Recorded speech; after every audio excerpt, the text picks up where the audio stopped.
Happy Monday. Lots on the show today. I had a question about gas prices, which I can't find, but I'm going to talk about gas prices, what's going to happen next week, and what's going to happen next week with tariffs. Also, there was an election call. There's an enormous amount of misinformation out there.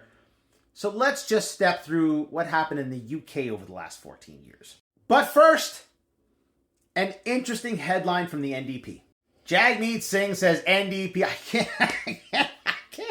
I can't read this with a straight face. I've tried 3 times. Okay, maybe fourth's a charm. I can't. You read it. Okay, I'm going to say this again. I am an NDP voter. In the last federal election, I voted NDP.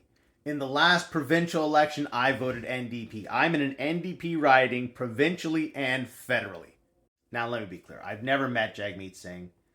He seems like a very nice man. I'm just talking about this here. Do I think the NDP is best positioned to deal with the United States and these tariffs? No. Look, over the last several months, several years, I think Jagmeet Singh has dropped the ball, especially as a representative of the NDP.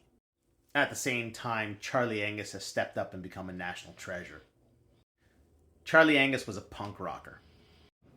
His recent behavior makes a lot more sense now, doesn't it? Look, I applaud the man for what he's achieved, but I think his time as leader of the NDP is up. All right, gas prices. There was a question about why did gas prices go up all this? Well, the wholesale price shot up on Friday. Why?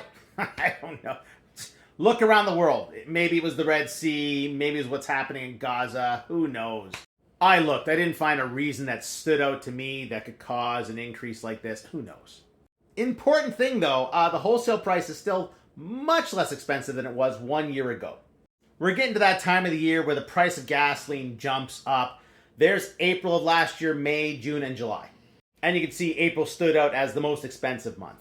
That's where the prices are for January and February. I expect a little bit of a dip for March. And if in April the prices jump up again like they did last year, but the carbon tax comes off, the price of gasoline will stay pretty much where it is right now. Now someone's going to say the carbon tax is not gone. The carbon tax is not going to be collected anymore. It doesn't matter. From the Ontario Federation of Agriculture, a little note sent to farmers. As of April 1st, the carbon tax will not be collected. So yes, all Mark Carney had to do was sign that little piece of paper saying that it's dead. And now it will not be collected anymore.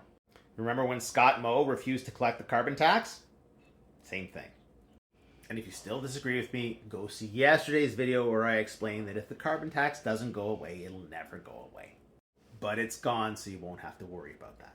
What else is coming in April? More tariffs. A global tariff. Yeah, a few videos back I said August 2nd because Doug Ford said August 2nd. But then he corrected himself to April 2nd, so I'm correcting myself to April 2nd. But here in Canada, we might not see tariffs. Remember back in February, there was a threat of tariffs, and then the tariffs didn't come. And now there's supposed to be global tariffs happening April 2nd.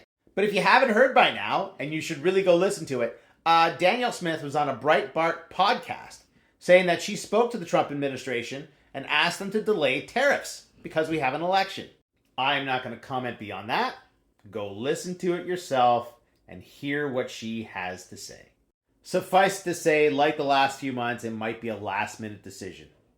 All right, we're heading into an election, and there's been some crazy comments in my comment section. One of the comments was that we would be like communism if we had the same party in power for 14 years, like the UK has. Yep, David Cameron was voted in 2010. Rishi Sunak was voted out in 2024.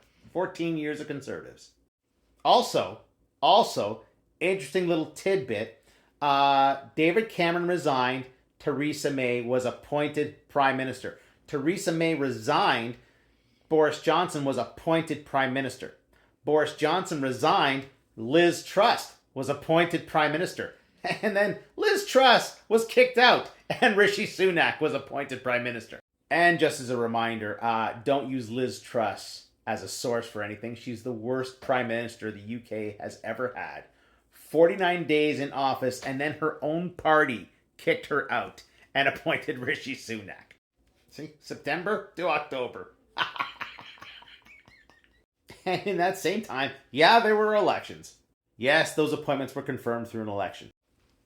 But they were all appointed first. 4 prime ministers in a row became prime minister through appointment. And I'll finish this video by saying consume your content cautiously, because there are a lot of people out there telling you stuff that is complete bullshit, and many of you are more than happy to take in the bullshit without checking to see if it's true.